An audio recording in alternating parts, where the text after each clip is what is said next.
भारत माता के लिए एक माँ का बलिदान देख आपकी भी आंखें हो जाएंगी नम।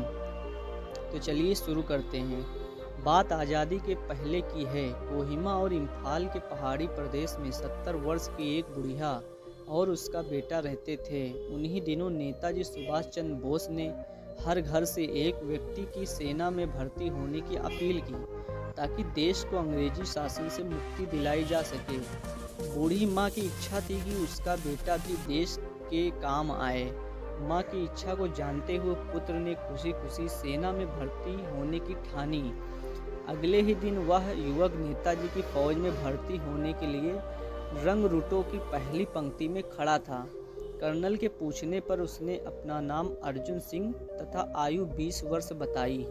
जब कर्नल को पता चला कि वह अपनी मां का इकलौता पुत्र है, तो कर्नल ने उसे सेना में भर्ती करने से इनकार कर दिया, क्योंकि नेताजी की आज्ञा थी कि वह घर के अकेले युवक को भर्ती न किया जाए।